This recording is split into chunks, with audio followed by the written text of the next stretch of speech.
Welcome back to our YouTube channel Chowk Industrial Academy. तो आइए शुरू करते हैं अपनी क्लास। आज का हमारा पहला सवाल है, पाकल दुल पनबिजली ऊर्जा परियोजना कहाँ स्थित है? तो इसका सही जवाब होगा option number second, Jammu and Kashmir. हमारा अगला प्रश्न है, निम्नलिखित में से कौन सी एक रोपण फसल नहीं है? तो इसका सही जवाब होगा ऑप्शन नंबर वन, गेहूँ। हमारा अगला प्रश्न है, नाटो का मुख्यालय कहाँ स्थित है? नाटो की फुल फॉर्म भी कई जगह पर पूछ ली जाती है, तो इसकी फुल फॉर्म है नॉर्थ अटलांटिक ट्रीटी ऑर्गेनाइजेशन और इसका मुख्यालय है ऑप्शन नंबर थर्ड, ब्रुसेल्स में। हमारा अगला प्रश्न है, भारतीय संविधान की 8वीं अनुसूची में कितनी भाषाओं का उल्लेख है? तो इसका सही जवाब होगा ऑप्शन नंबर फोर, 22। हमारा अगला प्रश्न है, निम्नलिखित में से कौन सा एक भारतीय संविधान की प्रस्तावना का भाग नहीं है? तो इसका सही जवाब होगा ऑप्शन नंबर फोर, संघात्मकता। हमारा अगला प्रश्न है, सामाजिक अध्ययन के शिक्षण में सबसे महत्वपूर्ण सहायक साधन कौन सा है? तो इसका सही जवाब होगा ऑप्शन नंबर वन, श्रव्य दृश्य। जैसे कि हमने अगर बच्चों को पृथ्वी के बारे में समझाना है तो आप ग्लोब के थ्रू बच्चों को समझाएंगे, या पहाड़ों के बारे में, नदियों के बारे में समझाना होगा तो आप बच्चों को नक्शे के द्वारा समझाएंगे। हमारा अगला प्रश्न है, उच्च प्राथमिक स्तर पर कौन सा विषय सामाजिक अध्ययन में सम्मिलित नहीं है? तो इसका सही जवाब होगा ऑप्शन नंबर वन, दर्शन शास्त्र। अगला प्रश्न, संविधान सभा के स्थायी अध्यक्ष थे? तो इसका सही जवाब होगा option number second, doctor Rajendra Prasad. हमारा अगला प्रश्न है, राष्ट्रपति की अनुपस्थिति में उसके समस्त कार्य किसके द्वारा किए जाते हैं? तो इसका सही जवाब होगा ऑप्शन नंबर वन, उपराष्ट्रपति। हमारा अगला प्रश्न है, निम्नलिखित में से किस नाभिकीय संधि का भारत सदस्य है? तो इसका सही जवाब होगा ऑप्शन नंबर सेकंड, पीटीबीटी। हमारा अगला प्रश्न है, हाल ही में कहाँ शांति स्थापना के लिए भारतीय सैनिकों को संयुक्त राष्ट्र पदक मिला है? तो इसका सही जवाब होगा ऑप्शन नंबर वन, दक्षिणी सूडान। हमारा अगला प्रश्न है, निम्नलिखित में से कौन सा संयुक्त राष्ट्र संघ का अभिकरण नहीं है? तो इसका सही जवाब होगा ऑप्शन नंबर 5, एशियन बैंक। बाकी कृषि और खाद्य संगठन, आपका संयुक्त राष्ट्र, शैक्षणिक, वैज्ञानिक और सांस्कृतिक संगठन, विश्व स्वास्थ्य संगठन, अंतर्राष्ट्रीय न्यायालय, ये सभी आपके संयुक्त राष्ट्र संघ के भाग हैं। हमारा अगला प्रश्न है, कौन सा उर्वरक किसान खाद के नाम से भी जाना जाता है? तो इसका सही जवाब होगा आपका option number one, calcium ammonium nitrate. हमारा अगला प्रश्न है, 1 हेक्टेयर सेंटीमीटर में कुल पानी की मात्रा कितनी होगी? तो इसका सही जवाब होगा आपका ऑप्शन नंबर सेकंड। हमारा अगला प्रश्न है, केले का कायिक प्रवर्धन होता है तने के द्वारा, पत्ती के द्वारा, बीज के द्वारा या सकर द्वारा? तो हमारा इसका सही जवाब है ऑप्शन नंबर 4, सकर द्वारा। हमारा अगला प्रश्न है, निम्नलिखित में से कौन सा उर्वरक तीव्र आर्द्रता ग्राही होता है? तो इसका सही जवाब है ऑप्शन नंबर 4, यूरिया। आर्द्रता ग्राही यानी जो आर्द्रता यानी कि नमी को जल्द से जल्दी ग्रहण कर ले।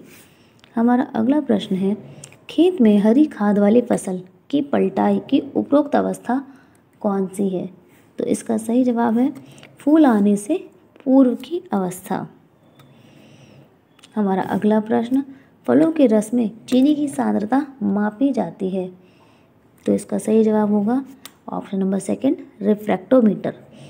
यानी कि रिफ्रैक्टोमीटर के द्वारा आप फलों के रस में चीनी की सांद्रता को माप सकते हैं, यानी कि उस फल में कितनी चीनी है या कितनी चीनी की मिठास है। हमारा अगला प्रश्न है, जेली बनाने में पैक्टिन का प्रमुख कार्य क्या होता है? तो इसका सही जवाब होता है ऑप्शन नंबर सेकंड, फलों के रस का थक्का बनाने के लिए पैक्टिन का प्रयोग किया जाता है। हमारा अगला प्रश्न है, टमाटर का लाल रंग किस व्यंजक के कारण होता है? तो इसका सही जवाब है लाइकोपिन। अगला प्रश्न, नींबू का फल प्रचुर स्रोत है, तो इसका सही जवाब होगा option number second, citric acid का। इमली आपके टार्ट्रिक एसिड होती है, इमली में टार्ट्रिक एसिड बहुत प्रचुर मात्रा में पाया जाता है, ऐसे ही नींबू में आपका सिट्रिक एसिड प्रचुर मात्रा में पाया जाता है। हमारा अगला प्रश्न है, केंद्रीय एगमार्क प्रयोगशाला कहाँ अवस्थित है? तो इसका सही जवाब होगा ऑप्शन नंबर थर्ड, नागपुर में।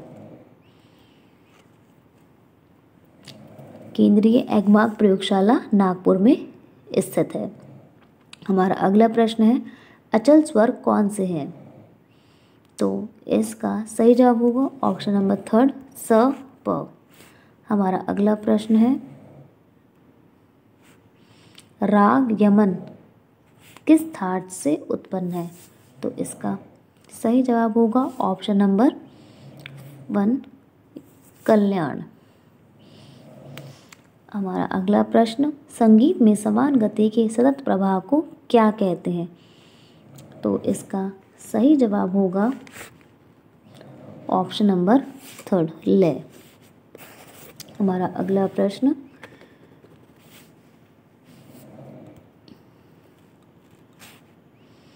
ग म प नी सा नी ध प म प ग म ग किस राग का स्वर समूह है?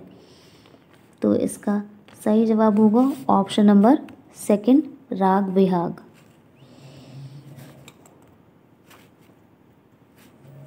हमारा अगला प्रश्न है, झंडा गान विजय विश्व तिरंगा प्यारा, इसके रचयिता कौन है? ये प्रश्न तो आप सभी जानते होंगे, तो इसका सही जवाब होगा option number one, Shyamlal Gupta पार्षद। अगला प्रश्न, थायराइड से निकलने वाला हार्मोन कौन सा है? तो इसका सही जवाब होगा थायरॉक्सिन हार्मोन। इंसुलिन आपके पैनक्रियाज यानी अग्न्याशय से निकलता है। अगला प्रश्न, जल के माध्यम से भोजन पकाने की विधि निम्नलिखित में से कौन सी है? वो इसका सही जवाब होगा ऑप्शन नंबर डी, ये सभी। ये जल के माध्यम से खाना पकाने में आप पानी में ही चीज़ों को उबालते हैं, स्टीम में पानी के थ्रू करते हैं, और खदकाना भी पानी में ही होता है। तो ये सारी विधि आपके भोजन पकाने से सम्मिलित है। हमारा अगला प्रश्न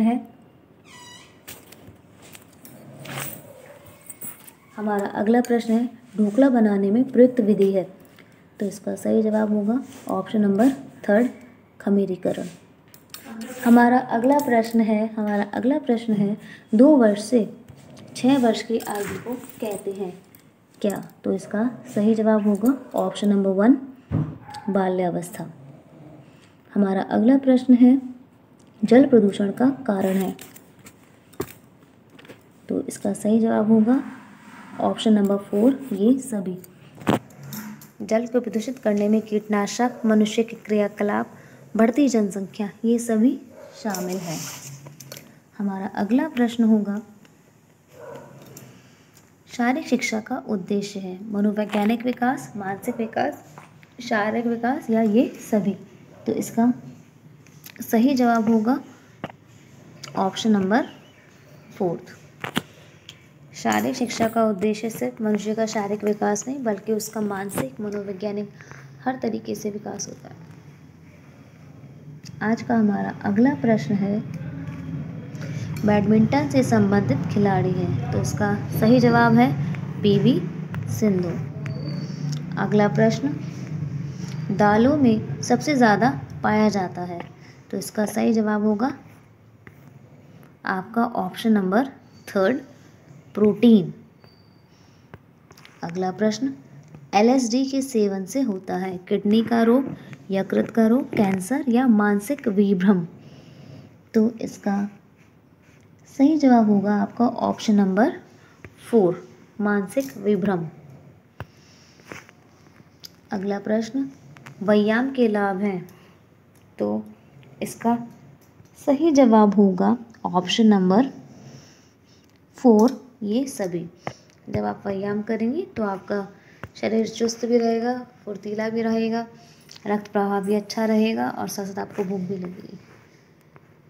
आज का हमारा अगला प्रश्न है, वृत्त आरेख उपयोगी है, तो इसका सही जवाब है ऑप्शन नंबर 1, विभिन्न मात्राओं की तुलना करने के लिए वृत्त आरेख उपयोगी होता है।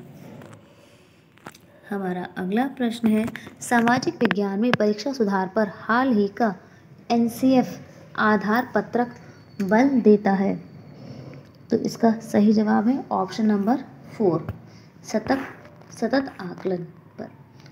अगला प्रश्न, सामाजिक अध्ययन शिक्षा का उद्देश्य है, तो इसका सही जवाब होगा ऑप्शन नंबर 4, उपरोक्त सभी। यानी सामाजिक अध्ययन शिक्षा का उद्देश्य राष्ट्रीय एकता और अंतर्राष्ट्रीय समझ विकसित करना, साथ साथ अच्छे नागरिक होना और सांस्कृतिक विरासत का विकास करना, ये सभी आपके सामाजिक अध्ययन की शिक्षा के उद्देश्य होते हैं।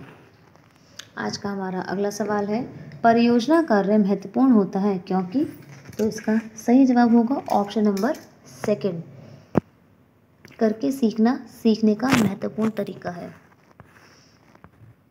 अगला प्रश्न, भारतीय बहुलतावादी समाज में सामाजिक विज्ञान की पाठ्यपुस्तकों को, तो इसका सही जवाब होगा ऑप्शन नंबर 4, सभी धर्मों और सामाजिक समूहों को शामिल करना और उनका प्रतिनिधित्व करना चाहिए। हमारा अगला प्रश्न है, भारतीय कला में बुद्ध जीवन की किस घटना का चित्रण चक्र के द्वारा हुआ है, तो इसका सही जवाब है ऑप्शन नंबर 1, प्रथम उपदेश। अगला प्रश्न, गौतम बुद्ध का जन्म लुम्बिनी में हुआ था, इसकी पुष्टि किसके अभिलेख से होती है, तो इसका सही जवाब होगा ऑप्शन नंबर 3, अशोक के अभिलेख के थ्रू हमें पता चलता है कि गौतम बुद्ध का जन्म लुम्बिनी में हुआ था। हमारा अगला प्रश्न, निम्न में से कौन सा स्थल प्रागैतिहासिक चित्रकला के लिए प्रसिद्ध है, तो इसका सही जवाब होगा ऑप्शन नंबर 2, भीमबेटका। यह आपकी एमपी में है।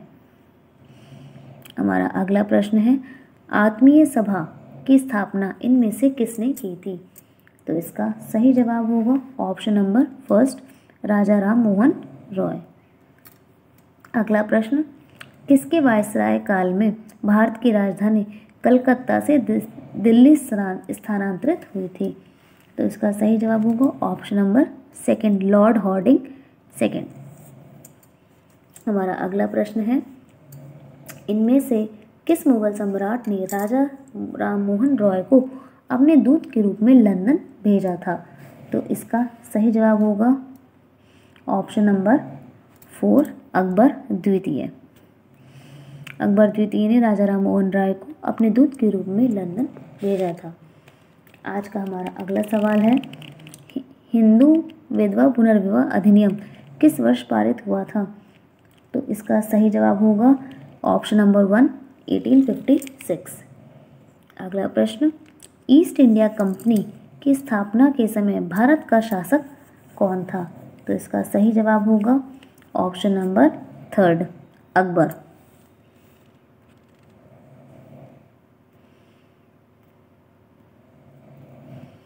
आज का हमारा अगला सवाल है, शेख निजामुद्दीन औलिया इनमें से किस सूफी संत के शिष्य थे, तो इसका सही जवाब होगा ऑप्शन नंबर 1, बाबा फरीदुद्दीन गंजे शकर।